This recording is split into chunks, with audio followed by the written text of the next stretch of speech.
بسم الله الرحمن الرحيم. الحمد لله والصلاة والسلام على رسول الله. اللهم افتح لنا أبواب رحمتك وألحقنا بالصالحين. اللهم علمنا ما ينفعنا وانفعنا بما علمتنا وزدنا علما وفهما في الدين. هل بردوامي لشرح كردي مختصري فقهي منهجي لسا مذهبي شافعي باسي غسلي واجب كان ما كر كقطمان سوار زور غسلي واجبمان هي أرودين زوري دوم تواضع كان أو غسلاني كمندوبا كسنة. غسل الجمعة يكم غسل كسنة المذهب الشافعي كبيا خوشوشني روج الجمعة. يعني هر كوبونوي بكري أو كوبونوا كما بس تدا عبادة بي أو ما بس دبته هو أو إيشيا كسنة. طوا ما كرت موت ما باس نكرت أو ديار مرنينيش كيك لوشتانية كدبتسه كإنسان واجبة بشوري إنزا لباشوي تفصيلي لكتاب جنائز ده چون دشوري چون ناشوري چه دشوري چه ناشوري أو بابات باز دكي بس ليرة تنادري مرنيش يك كلو سبباني كبيويستا كإنسانك بشوري أو أون ده بس لباشوي دين بالتفصيلي باسي مردين دكينو تي بيويستو نوجي مردو أو لكتاب جنائز باز دكي بوي سنني غسل مندوبة كان كي كم ين غسل جمعية يعني مشروع دي كي مشروعيتي غسلكي أما دو حديث معني لو لما زوي شافعي بس سنتي دانية لو أنا يبري ما مصطفى حديث بخاري من هي إذا أراد أحدكم أن يأتي الجمعة فليغتسل هركسيك ويستي بيت روج الجمعة كان يجي الجمعة بك فليغتسل فليغتسل لام كلامي أمره سويت فعل مضارعي كوات لامي أمرج دلالتي أمره بلي ويا بلام أما هم زاردين كاكا حديث ورقرتن وكو درمانة حديث تنها يعني آيات درمانة شيء تخصيص دكات شيء دياري لك أو حديث لوسية فقهاء دن أو حديث بوشي عملي بيدكري بو زور زار تو تنها بتسي بشيويش الروتي بتسي صحيح بخاري بخوينيو يا صحيح مسلم بخوينيو شيء شل ودرز دبي شيء سلو درز دبي شيء فقهي لو درز دبي وحديث صحيح اخو اگر بيت حديثي صحيح بو حديثي ترمانه بين الترمذي بن ماجه اقوانيش صحيح بون اوانيش هرسيان بيدكري هل ايشان بيدكري بو الى سنني ترمذي هاتيا من توضا يوم الجمعة فبها ونعمت هركس يقروج الجمعة اگر بيتو تنها دسنوجي شوش او اشتيشي ساشي كردو اشتيشي باشي كرديا ومن اغتسل فالغسل افضل هركس خوشوش نكتيا باشترا كانت الدنا مفاضلة هبو كانت خوشوشتن تيا خوشوشتن سنة خوشوشتن واجبني دي لبرا او حديثي كم ورد قرون ايدي لا قيام بحديث ديوانية أو كيل بخاري هاتي ودصان دبي إلا دبي وكيل بخاري هاتي سطاصد إيش بيبكي كاك البخاري هاتي راس البخاري هاتي بخاري خونه هاتي وكو كتابي فقه بي كتابي تيا كتابي حديثة بلانبرو كاتي قد قرني والشر وحي كشرح بخاريان كرديا كلو حديثي تسدلين حديثي ديان لقردانا صون تيجيشتينا كانت حديث بروتي براسي زاربي شيء لبوشي دروز دكا شيء لبو هو يدرس ذكاء كتنها حديث بروتي دخوانتو الناس لا فقهاء بيست تبقري ولا شيء لا فقهاء كابزاني فقهاء صون لو حديث يجيشتيا حديث ترمان هي بابرين او امري بكاتسي او امري لا معنى خوي لا بدا بكاتسي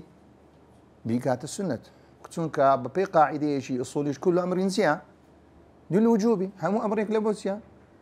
نبو واجب ما لم يكن هنالك قرينة تصرفه عن ذلك أقرب يتوز قرينة نبو ليرة قرينة هبو كوات لما نا حقيقة كي خويلا لو لكات أفضليت بويا لما زبي الشافعي دا جمعة خوش سنة جمعة دا واجبة وصل العيدين بهمان شيء أبيج بهمان شيء والسنة كبيش هو إنسان بستاو نيجي إذا جمعة لسكاتيك دس بيدك لو كات دس بيدك كنيجي تيا نباش نيجي بياني دس بيدك شوكي حساب نية غسل جمعة لكاتي كاتێک دەست پێ دەکە لە نوێژی بەیان دەست پێ دەکە.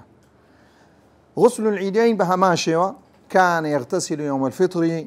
قبل أن يغدو إلى المصلى بيش أو بستا نوێژەکەی بکە پێغەمبەر صلی الله عليه وسلم خۆی چ دەکرد خۆی دەشت چونکە مەسەلەی خۆشوشتنەکە حکمەتەکەی لە چییە بە بۆن خۆشی بچی وانە ئینسان زاروەیە کاتێک دەنوێ بۆ نمونە تو سەعات 12 شەوێ خۆشوشت چوو نووستی خۆ نووستن زاروی ئینسان عارەقەی دەکا وانە زاری خەون دەبینی گۆڕانکاری بەسەر سدادێ بەسەر دەستەی دادی بەڵام ئەگەر بێتۆ تو بەیانێکی خۆشوشت لە پاشەوە چییە چی چەندی درەنگتر خۆ بشوە ئینسانە باشتر ینی کەمێکی ماوی لۆ جومعەی ئینجا ئینسانەکە بچ بکە خۆ بشۆ ڕاستە خۆ بستە چێندەر جومعە یان بستە نوێژی جێژنەکان ئەوە چاکترینە چونکە هیچ گۆڕانکار بەو پەڕی چ دەچی بەو پەڕی پاشی دەچی. وقيس يوم الفطر يوم الأضحى وكويم. هل هو وقت غسل العيدين يبدأ بنصف الليل من ليلة العيد لنا وراسي ليل دسبيلك لنا وراس دسبيلك وقود ماتيا بأذان الفجر الصادق يوم الجمعة والله عيد لشين درا لنا وراسي دسبيلك شوكي دسبيلك شوكة بونيوة أقل نيوة شو تندا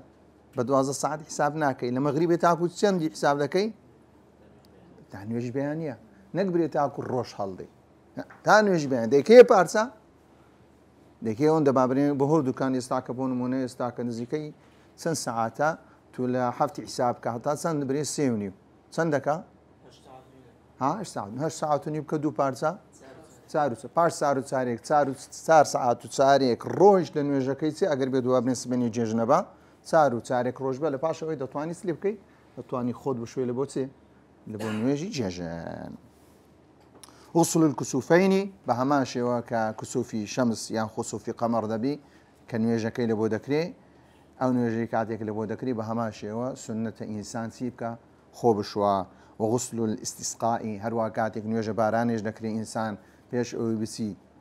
نويجا كي بكا بهمان شوا سنة لو بابرين كوم خوي بشوا. الغسل من غسل الميت اگر بيتو كسيك مرديتشي شوشت لپاش مرديكي تا شوش والسنة كخوي سليبكا خوي بشوا. او انا هو بياندري وتريتسي بياندري غسول المسنونة المندوبة هروا هندي شوشتمان هي تايبتها بحج تايبتها بسونة يان عمره كردن يان زيارة كرني مكة يان زيارة كرني مدينة او انا هندي كان حكمك يان بوي يكم غسل لدخول المكة غسلك معناه بيش او انسان بس دخول مكة بكا سبكا بخوي لا دكا سنته. الغسل للوقوف عرفة بعد الزوال كوقوف عرفة لشين درا باش زوال ذكري زوال الشمس كواتتو لو كاد بعد بعرفة بعد الزوال انسانك كخوي دشوا لسواد لباشو يدسي لعرفة الراوة دسي. والافضل ان يكون بشندر بنميرة شوينك كأو شويني كنويجي زماعتي لي ذكري استمزقوتش قوريان يدرس كري لو انسانك سبكا قرب عرفة لو يخوي بشوا يعني عند تواني بعد الزوال لباشو يدردسي يعني تاكتر بها لعرفة خوي سليبك خوي بشوا اوج دليل كيدايا. الغسل لرمي الجمار في كل يوم من ايام التشريق 3 بعد الزوال بريتيا لوي ككاتسا كبردان دادي لو بردكاني سبكا لبو بردكانيش خوي سبكا خوي بشوا هرسي الروش كاغر بيتو هرسي الروش سو لو كاتي سوكاتو كعرفه ولا دواي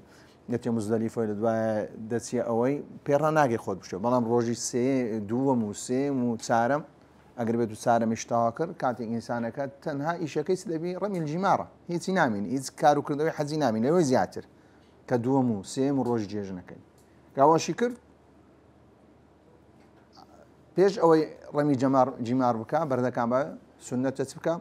خوي بشواد. الغسل دخول المدينة المنورة هروها سنتي شي انسان كاتيك بيش بستشاري مدينة سبكا اويك بخو دهبكا او انا سنة يعني زاروي انسان اگر بيتو لغر كسيك دابو ريكت همو ريكتن واتساكاو سنة انا سليبكين جێبەجێ بکرێن بەڵام ئەگەر زانیمان سنەتێک ئەمە دەیکەن زەی قەت لە بۆ خەڵکی دی دروست دەکەین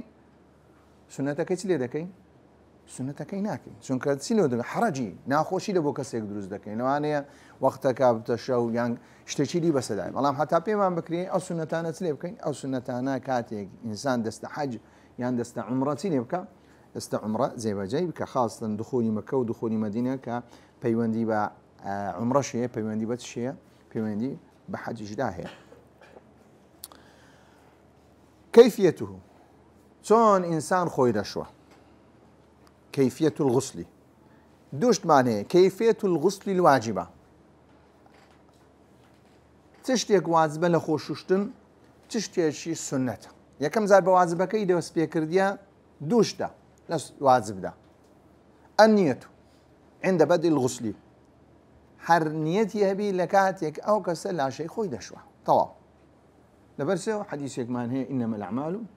بالنیات تەواو لەو حەدیثە وەرە هەموو کار و کردەوەیەکی کە مەسەلەی عیبادەت پێویستی بە ئینجا نیەتیش چییە نیەتەکەش ئینسانەکە مەبەستەکەی سنت بوو ئەوە نیەتی سنەتی لێدەین ئەگەر بێت و نیەتی جەنابە بوو ئەوە نیەتی خۆپاکبوونەوە لە جەنابەت دەینی بەو شێوەی کە خۆی دەشوە و ئینسانەگە نیەتی مرد و شوشتم و نیەتی کەسەکەی کە غاسیلەکەیە نەک مەغسوولە غاسیلەکە نیەتی ئەوە دێنی کە ئەو مردەی چییە ئەو مردی دەشوات دەبینیەتی لێبینی کەواتە ئەوە نیەتە لە هەموو غەسلەکانی کە باسمان کرد واجبە کە دەبی نیەتی تێدابی بۆیە يقول بقلبه وإذا تلفظ بلسانه كان أفضل أو لما مذهبي إمام الشافعي هو أجر بيتو بدل يكر هيك شيء مرة أجر بيتو بلسانه شكر يعني ضل هذا بلا أجر دابي قلت ما أجر بيتو بلسانه شكر أو نيتكتيا أفضل ترى نويت فرض الغسل أو نويت رفع الجنابة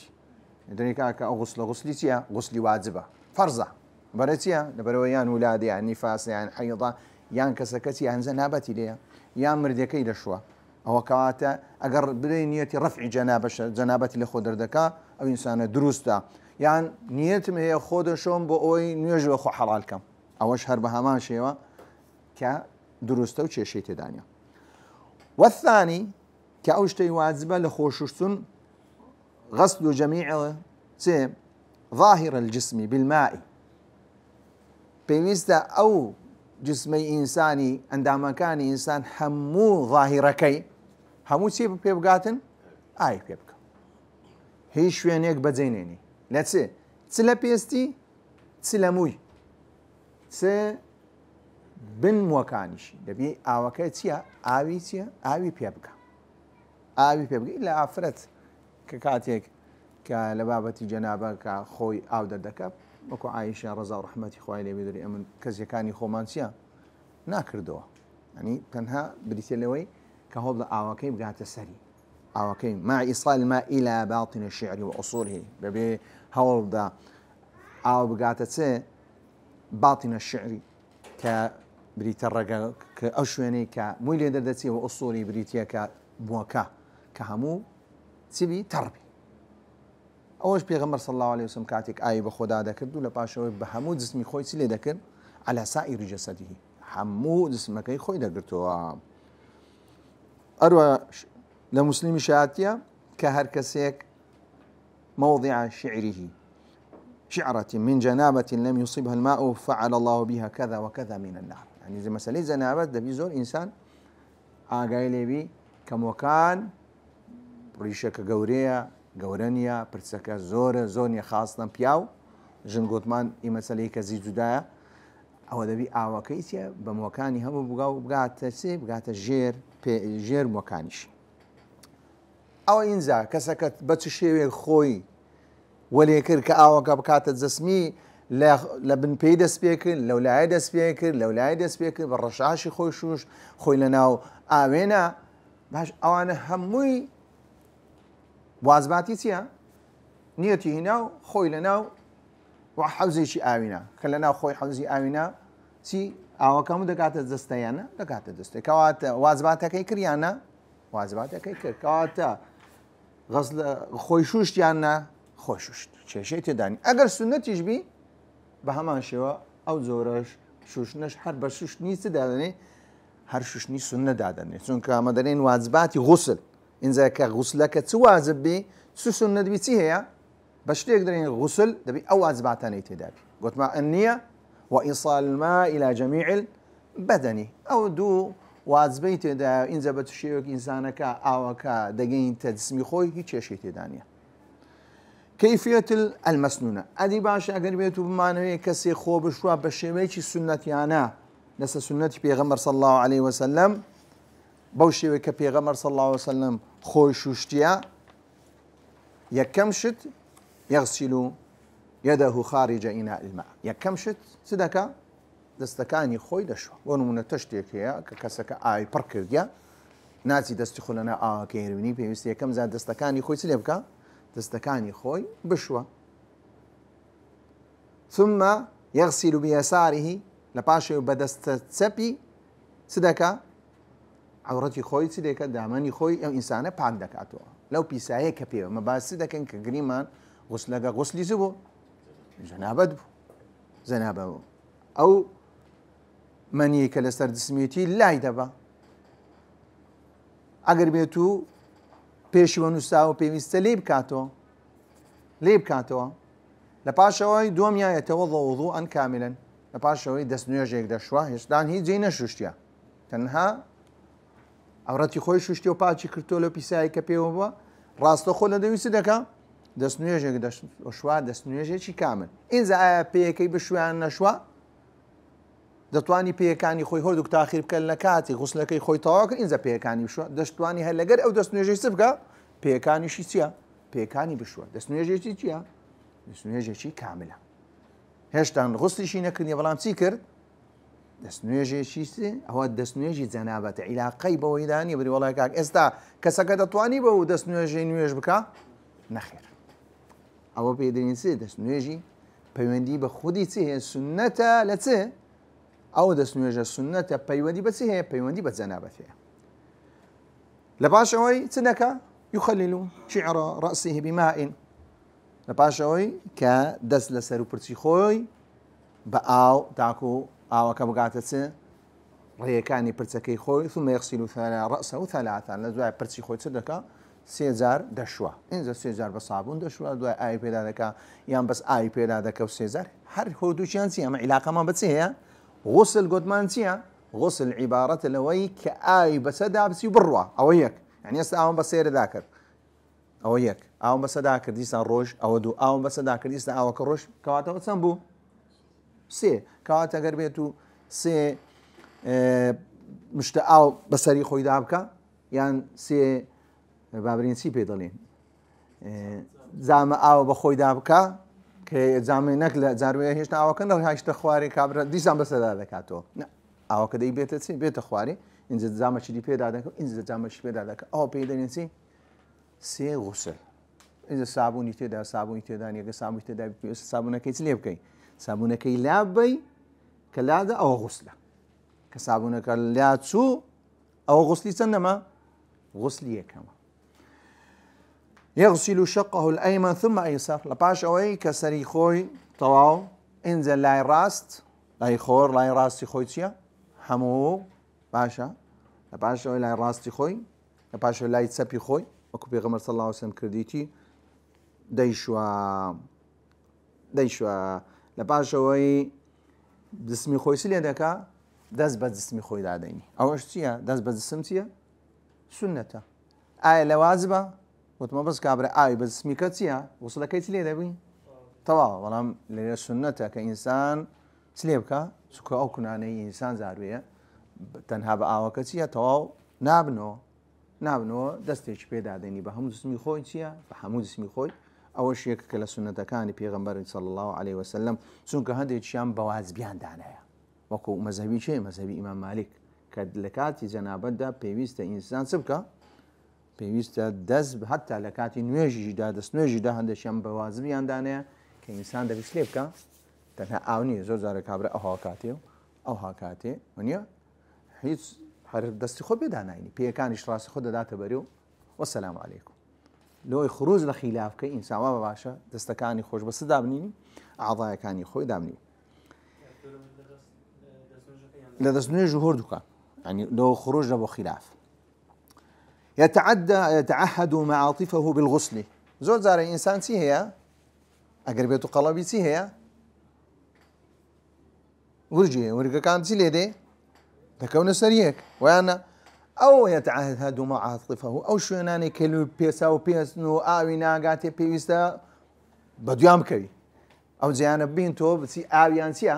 ئاویان پێدا بکە الحەمدولله لێرە کە ئەسمان لەو زروفەمان نییە بەڵام نەفەر هەیە ئەو زروفە هەیە کە کاتێک دەبینین 2000 پیستەکەی چیە لەسەر یەک چییە یعنی ئەگەر بێت و ئاش پێدا بکە ئەگەر پیستەکە هەر نەداتەوە بنەکەی چییە بنەکەی ئافرەتش بە هەمان شێوە ئەگەر بێت و کاتێک خۆی غوسڵەکە ئەگەر بێت و سینگی خۆی هەر نەداتەوە ناتوانانی سلێ بکە ئاوەکەی چی ئاوی پێ ناکە کەواتە يتعهد معاطفه کەواتە تا ئاوەکە بگاتە جەستەیی تثليث الإعمال الغسل قياسا على الوضوء هروها خوشوشنكانش سنة قياسا لسرسه شتێکمان نییە کە پێغەمبەر صلی الله علیه وسلم بەس قیاسا لەسەر پێغەمبەر سێ ئاوی بەخۆدا کردیە هەروە لە دەستنوێ شوشنەکەش هەموو چ بووە سێ بوو کەواتە دەتوانین برین غوسلیش هەمووی چیە هەمووی سێسەیە مەکروهات الغسل ئەو شتانەی پێویستە ئینسان کە لە غوسل نیکە الإسراف في الماء وەکو لە وضوئیش باسمان کرد کە ئینسان نابێ ئیسراف بکە چەندی پێویستە ئۆن بکە لەوەی زیاتر خۆی پێ نەشوە والاغتسال في الماء الراكد هەروە خۆشوشتن لە ئاوێکی ڕاوەستاو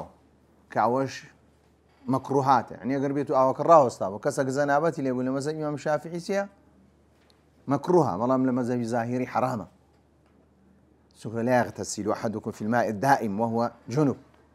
نای خۆی بشوە بەڵام لێرە ئیمام شافعی بەسی وەرگرتیا بە مەسەلەکە بە مەکروهی وەرگری ئەگەر بێت و ئاوەکە ڕاوەستاژبی بەڵام کەسەکە جەنابەتی لەسەر بوو خۆی فرێدا ناو حەوزەکە ڕاوەستایە خۆی فرێدا ناو حەوزەکە و هاتە دەرێ جەنابەتەکە لەسەر ڕۆیشتیانە لەسەر ڕۆیشتیە بەڵام شتێکی چی کردیا مەکروهی کردیا ئەوە پێ دەرێن الغسل كيفية الغسل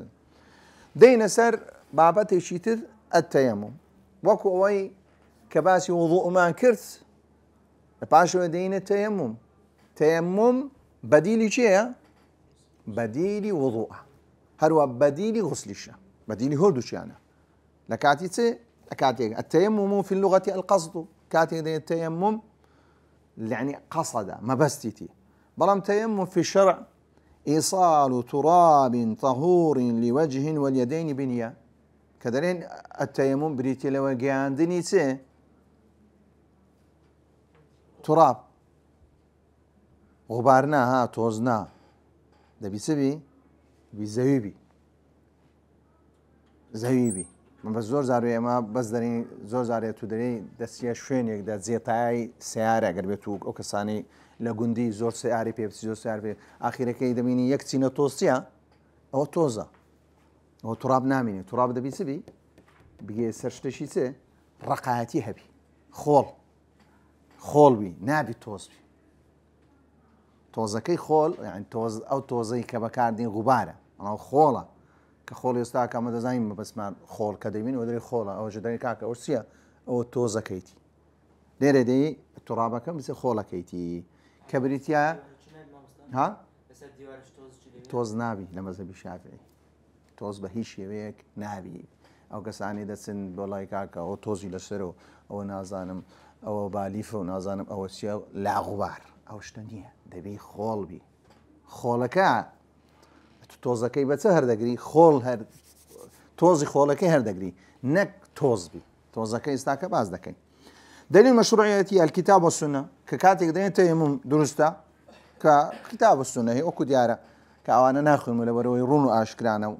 هەمووشتان زۆربەی زۆری لەوانەیە لە بەریشتان بی ئاياتەکان هەروە حەدیثەکەش ڕوون و ئاشکرایە وجعلت تربتها لنا طهورا إذا لم نجد الماء تربەکەی چییە خۆڵەکەی چییە خۆڵی زەوی کە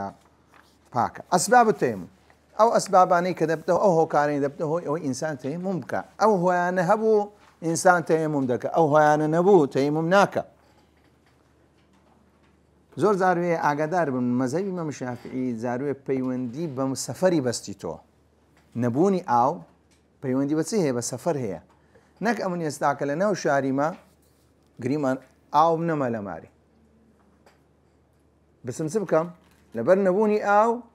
بسم تيمم كم نية وشتا أو كي سبكم سوبر ماركت كي يود اسمه دب أول شيء بس عندي ذكرم بدوها زاري ذكرم وربشي سعر كسان ذك كغسلش لخوي ذلك مثلا كسفرة ما بيوندي بنبوني ما كسفرة بلام كابرا قريبة طول شوين يكبو مدينة بو مدينة حكمينية بري والله كامل آونية ونازان بسودري أي بيابكي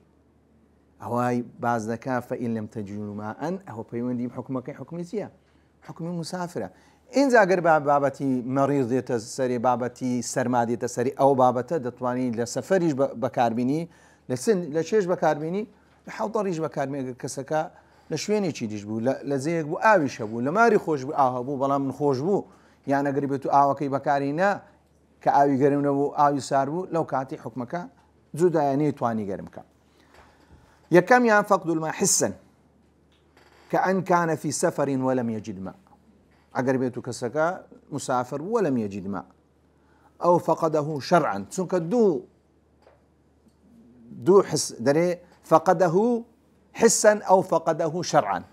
فقده حسا يعني آوي لا نبو آوي بينيا بلان فقده شرعا آوي لا بلام آوكا أقربيتو لو دس نوش يان لو زبنابتي بكار بيني كابرا لتين أنسي لدي دفوتي أوش همان حكمي سيلو دكين همان حكمي ويلو دكين كآوي لنانية باشا كذلين فقده حسا يعني هر للاينية مطلقا مش كآوش لنانية بلام فقده شرعا للايتي بلام أولا لابونا أقربيتو بكاري بيني سيلدي توشي هلاك الدبي فلم تجدوا ماء فتيمموا والمحتاج إليه للشرب ونحوه في حكم المفقود بالنسبة للطهارة أقربيتو كسكا بيويستي لبو خوارنوي ولا بوش أو ضروريات نبو وكأوية كنيتي بعد الماء عنه آوكلي دورا استوى آوكنا زايلشين سوك خوي كدرين استا شرطي كسكا تيمم دكا عندي مرد بيش أو تيمم بكا أو مرزانة أو أسبابانا هي بلام دبي هندش تيجيش بكا شرطة كان مان هيك أو شرطانش دبي زي إنزا تيمم دكا وأسبابه كان بعد الماء عنه كآوكلي يدور بي دزاني آو لشويني چي داهية من آي بينما لا سيا لسفرة دزاني آو لشويني چي بلام نزيكي سن كيلومتر ليدورا 2 كيلومتر 5 كيلومتر ليدورا 5 كيلومتر و 200 متر ليدورا أقرب تدري لوي بين الماء ومسافته وبينه وبين الماء مسافة فوق نصف فرسخ أي ما يساوي أكثر من كيلوين متر ونصف كيلو متر أو لو كاتي تيمم دكا أقل لو يكم تربو بيوست دبي سبكا بيوست دبي بو خوب بقنت شيدر خوي بقنت آوكي خوي بقنت سن خوي بقنت آوكي لو كاتي دبي خوي بقنت أقل لو زياتر بو أو ناسي لبو آوكي 5 كيلومتر باماشي وأقر بيتو زاني نوجا كيدسي دبي سبكا تيمم كيدكا ونوجا كي خويتيا نوجا خوي دكا تعذر استعمال الماء أقربيتو نيتواني آوكا بكاربين إما حسا وذلك كأن الماء قريبا منه ولكنه كان بقربه عدو يخاف منه أو ذاري نيتواني آي بكاربيني آوي لا آوي لينيزيكا دتواني بكاربيني بلام ريقريك هي لناك أو آوي سليبكا أو كاري بكاربيني تعذر استعمال آوكا للايتي بلام ريقريك هي بطواني أو آرقاوي بكار بيني يك لوانسيا حيواني شي مفترس ليوبو ريقريك ليوبو ماشي شي لبو دروز دو مسافر بو لو كاتي لبوي هي تيممك وإما شرعا للروانقي شرعا إيش أقربيتو نيتواني استعمالك وذلك أن يخاف من استعمال الماء حدوث مرض كسكا بدرس لو أقربيتو بكاري بيني سدرز بي مرض نخوش بي أو زيادتي يعني نخوشك زياد بي أو تأخر الشفائي يا موي بدرسيك صابون وكي سليدي صابون وكي تأخير دبي أقربيتو أو بكار بيني أو وكو لتصور جيلايا لسر أوي ورجلايا أو كابرايكا سري بريندار بو شق بو لباش أوي كصحابة كان قوت يعني إلا دبي خوش شوشتوسه وفاتي كرت خو پێغەمبەر صلی الله عليه وسلم كان تەنها چی پێویست بوو تەنها تەیەمومی پێویست ناکە غسلی کردبە غسلی کردبە کەوات لێرە هەرچەندە ئاویش هەبوو بەڵام ڕێگریەک هەبوو اینجا ئەوە پەیوەندی بەوەی نیە مسافر بی غێر مسافر بی یعنی ئەگەر بێت و عذر هەبوو عذرێکی شەرعی هەبوو ئینسانەکەی نتوانی ئاواکەی بەکارمی چ مسافر بی چ غێر مسافر بی هەمان چی هەیە هەمان حکمی هەیە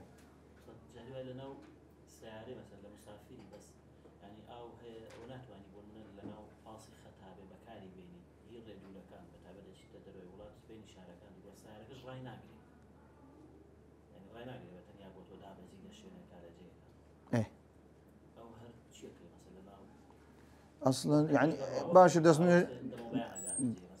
نوێژی واجب لە ناو سیارەی ناکرێ نوێژی واجب لەسەر ڕاحیلەی ناکرێ ئاگادار ئەوەکەی دەکرێت چییە سنەت لەو حاڵەتی کابرا دەبی ڕاگری کابرا دەبی حیسابی چ بکە حیسابی نوێژی خەڵک بکە دەبی ڕاوەستی ڕاوەستی ئینجا چۆن ڕاوە دەسی دەبی ڕایگری ئەگەر بێت و کاسەکە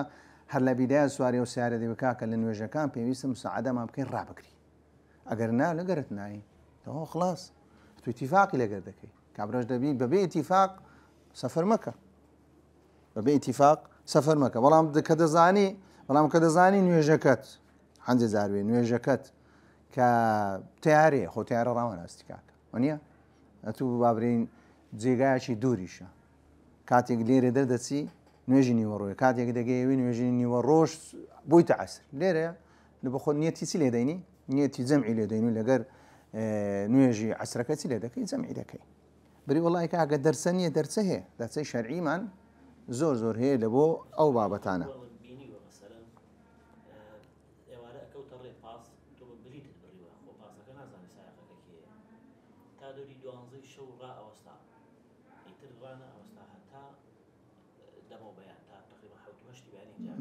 ناوێ دەبێت ڕاوەستی ئێستاکە لە جمهوری ئیرانیش دێ خۆی بەدەوڵەتە چی مسلماندا دێ لە جمهور کابرا دەبی لە نوێژی بەیانی دە بۆ خەڵک ڕاوەستی دەبی ئیلزام بکرێ ئەنی کابرا دەنام لەگەر شەریکەیەش دەچم یان ئەو سەفەرانی خۆم بە شەو دانانی نوێژەکە ئەوە نیە نوێژی بەیانی هیچ مەزاری تێدانی چی لێ دەکەی ینی دەرسەیەکی نییە دەرسەیەکی تێدا نیە کابرا دەبی ئیلا ئیلزامی کەی چییە ئیتیفاقی لەگەر کاکەم بەو شێوەی دێم کە سیارەکە چییە کە سیارەکەت لەو کاتانە چیە ڕابگری با بچینەوە سەر ئەوەی خۆ هەروە چارەم کە سەرمایەکی تۆند کەەوەش بە هەمان شێوە سەرمایە ئەگەر بێت و کابرا ینی سەرما لە چ کاتی ئاوەکە بەخۆی سەرمایە ئاوی ستاردیش بەکاربیێنی چی لێ دێ حتممە کابرا چی لێ دێ کابرا نخۆش دەبی ئەوەش وەکو کە حەدیثێکی عەمڕی کوڕی عاس کاتێک تەیەموم دەکە مینە الجەنابە لە پاشەوەی کە سەحابەکان ڕخنەی لێ دەگرن و لە دوایە پێغەمبەر صلی الله علیه وسلم لێ دەپرسیتەوە ئەوە کە لەبەر چ بووە لەبەر سەرمایەکەی چ ئەو تەیەمومی کردی پێغەمبەر صلی الله علیه وسلم ئیقرار دەکا و هیچ کێشەی تێدا نیە ئەوانە هۆکارن لە بۆ ئەوەی ئینسان چ لێ بکە ئینسان تەیەموم چییە تەیەموم بکە چی کو ئاوی گەرمی چۆن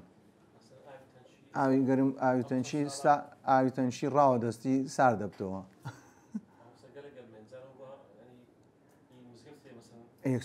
ئەرێ وەڵا داغ بووە ئەرێ وەڵا داغ بووە کابراعنی تەیەموم لە بۆ نییە دەبی ئاوەکە سار بتەوە شرائط التيمم العلم بدخول الوقت چونکە گەرمبوونەوە چی لێ دێ یەتو ساربوونەوە پێویستی بە چییە پێویستی بەوەیە کە گەرمیکە بەڵام ئەدی گەرمبوونەوە گەرمبی پێویستی بە سەبرە پێویستی بەس ئاوەکەی لە ناو تەشتێش نایە لە بەسێ بەری دابنین ماوەیەکی کەم چی لێ دێ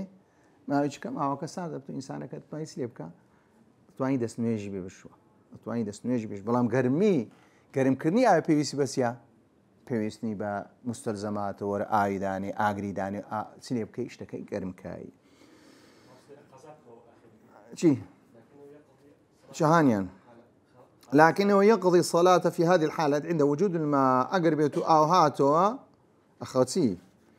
عند جنابة لخوف الهلاك من البرد فأقره النبي صلى الله عليه وسلم لكنه يقضي الصلاة في هذه الحالة عند وجود الماء.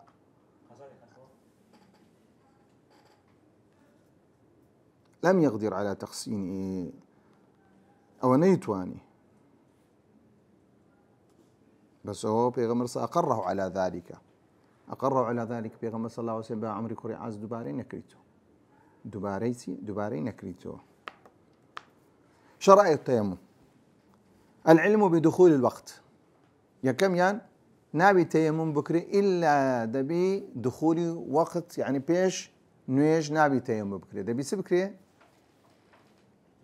داخلي وقتي نويج كبي دخولي وقت كرابي كدخولي وقت كرا إنزا أو نبو لبوي تيمم. هي طلب الماء بعد دخول الوقت، هذه أولية دخول وقت بدبي تسبكا حول بدا أو سليبكا أو بيابكا أو زاروية زبكرينا بهدية بقرس ورقرتنا دبي أو بيابكا أجر أي بي نبو أو لو كاتيسيا أوش شرطة شدي هاتجري. التراب الطهور هروا بيوست خولي باك الذي لا غبار ولا دقيق ولا جص فيه، ما بس لي حمول غبار نبي هروا بر نبي هروا زيت نبي أو أنا قربيتو أو أنا حسابي شلو ناكين حسابي ترابي ناكين تراب جهر خولة يعني لسر زاوية يعني تو دي هري دقرين زي شي دادني أو دريك أو خولة ويزيل النجاسة أولا أجر بيتو بيساي بجستي وبو بيست بيساي كيتسليبكا بيساي لاب چونکە تەیەموم علاقەی بە پیساییدانی علاقەی بە جەنابەتدایە کەگەر بێت و پیسایی لەسەر ئێرە بوو پێویستە پیسایەکەی لێ بکە پیسایی لابە زۆر بە بەردێک لای دەبا بە شتێک لای دەبا دەبی پیسایەکەی لابە. وأن يجتهد في القبلة قبله پێشەوەی کە تەیەموش بکە دخولەکە ڕوویدایە ئەگەر قیبلەکەی زانی ئەوە تەواوە ئەگەر قیبلەی نەزانی دەبی قیبلەکەش ببینتەوە اتجاه قبلەی ببینتەوە ئینجا تەیەمومەکە بکە. يعني أو شرائطنا لبوتيا دبي أوانا همو وجوديان هبي إنزا لبو هي تليبكا تيموكا سبب هبي دبي شرائطها كان شبي إنزا سدكا إنزا تيموكا أجا سبب نبو أو هرتيموناك الشرائط كانش نبو ديسا نابي تيمومك كواتا أوانا سببك وشرائطها كان دبي هودك وجوديان هبي إنزا إنسانك لبو هي تيموكا. أركان التيمومي 4 وهي: ركن كانسيا يكم يا النية كسكن يديني وكو جارا إنما الأعمال بالنيات. مسح وجهه هروها كسروتاوي جيغاي دسنوج بهمان شيوا دستي بوشوينه داديني إنزا وبيسناك تو تركيز لسو بهم تنها حول كيسيا حول كي كبنزا كانت دكيوا كبخولكي داديو كتوزكي هردغري توزي خولك هردغري كله غبار يمسح بهما جميع وجهه بهرد دستيتيا همو أو شيناني كزيغايتنا زيغاي دسنوجن بهمو داديني. مسح يديه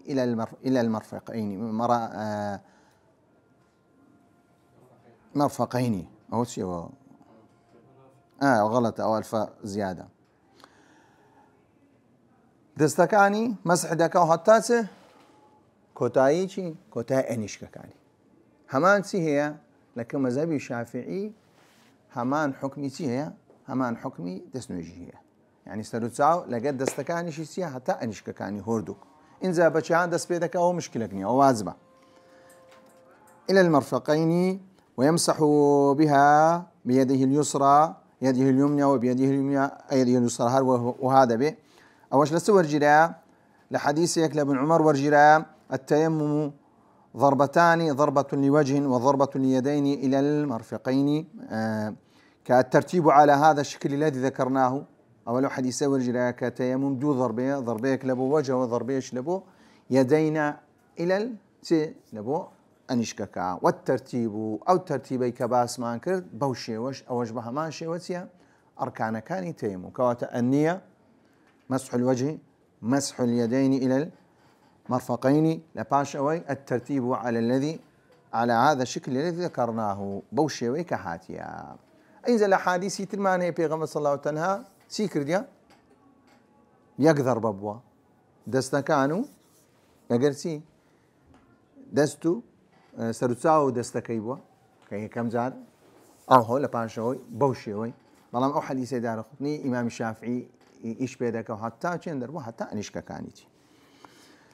سنن التيمم سنتەکانی چیە؟ يسن فيه ما يسن في الوضوء ئەو شتانی کە سنت بوون لە دەستنوێژ لێرەش چیە؟ بە هەمان شێوە سنة من التسمية أوله ويبدأ بعلى وجهه ويقدم اليد اليمنى بمسحه على اليسرى كما علمت ويمسح جزءا من الرأس وجزءا من العضد چۆن گوتمان کاتێک کە دەستنوێژ دەشوە هەوڵ دە کەمێک سەری بگری ونیە گوتمان هەتا تەکید بی کە سەر و چاوەکەی چیە؟ سنەتە بە هەمان شێوە لە مەسحەکە لە تەیەمومەکەشدا کە هەوڵ دەدا کەمێک پرسیشی چیە جێگای سەریشی بەبەر بکەوێت هەتا تەکید بی کە سەر و چاوی خۆی تەواو مەسح کردی هەروە یەدیش کە مەسحەکە هەوڵ بدە زیاتر بڕوا بگاتە ئێرە کەەوەش سنەتە. وإيوالي بين مسح الوجه واليدين ويتشهد بعده ويدعو بالدعاء المأثور بعد الوضوء يعني همو باسي دەستنوێژ ماکرد بە هەمان شێوە لێرە تەفریق الأصابع ككاتێک کە تەیەموم دەکا کە دەستەکانی چییە؟ تەفریق دەکا کە لێکیان دەکاتەوە بە هەمان شێوە کە تاکو و غوبارەکە بستە ناو شوێن دەریش ئەو شوێنانەشی بگرتەوە ئەو جێگانەش بگرتەوە حتى استيعاب الوجه بضربة واحدة حتى أو خولي هري قرتيا أو توزي خولي هري قرتيا بشي سرتايبك وكذا اليدين.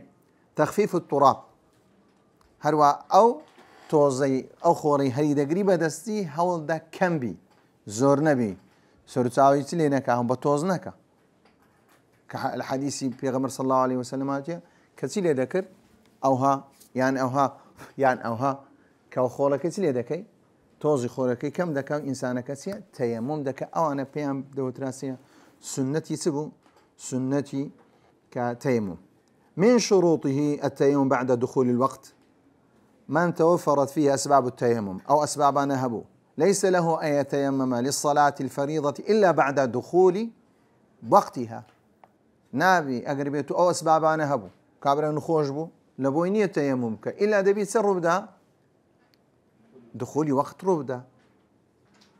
وقت ربدا إنزا تيممك سيا تيمم دكا أدركته الصلاة فليصلي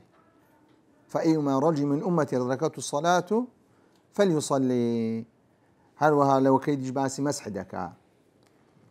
التيمم لكل فريضة وكو ديار المذهب الشافعي تيمم كاتك إنسان تيمم دكا تنها يكن يجي فريضي بيدكا أقرب تو دست نيجي شي نشكا طاودا بتيمم كاس لي بكاتو نيبكاتو بلام لبو سنتيا لبو سنت آسايا تندها سنة بيدكاو هيك شيء تدانيا بو هذا يتيمم لكل صلاة وإن لم أقرب تو توشي سنبو أقر حدث سنب أقر دست نيجي سيا دست نيجي نشكا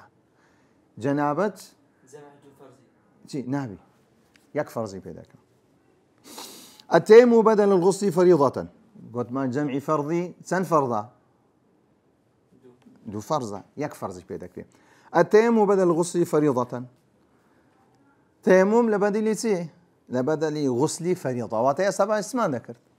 بس جي قاعد اسنوج معك أو زال التيمم بدل شا بدل غسل واجب شاء يكون التيمم عند توافر أسباب بدل الغسل من كان في حاجة إليه كما يكون بدل الوضوء سون زيغروي دسنوجات زيغروي شاء زيغروي خوش وشنو أوج بسوريا وإن كنتم جنبا فطهروا وإن كنتم مرضى على سفر أو جاء أحد منكم من الغائط أو لامستم النساء فلم تجدوا ماء إذا درسه فتيمموا ولم أو لامستم النساء أباشوا بايس لك جنوبا أجر نبو أو فتيمموا كواتا زيجاي سدقرتو زيجاي غسليج دقرتو روكا عليك بالصعيد فإنه يكفيك. لا قضاك نويني أول لو كاتي باسي ما عندك باسي حكم جبيرو أو بابتانا ما عندك قطمان بيست إنسان لو حالتان تيا لو حالتان دكا تيمم الشكر ديو مسح الشكر ديو بلام أو تيمم زدايا تيمم يبيني بتسهبوا أو شتيبو كعزلكي بكادي مبطلات أو شتنا دبتو هوي باطلبوني زي التيمم يكمشد كل ما يبطل الوضوء من النواقض التي ذكرت في الوضوء أو أني كدبتو هوي أوي كا تيمم دس نيجي بطال لكر أو أنا جدبتو هوي سه بطالبوني تي بطالبوني تيممك بطالبوني تي تيممك. وجود الماء بعد فقده هركاتش كيديتو تيممك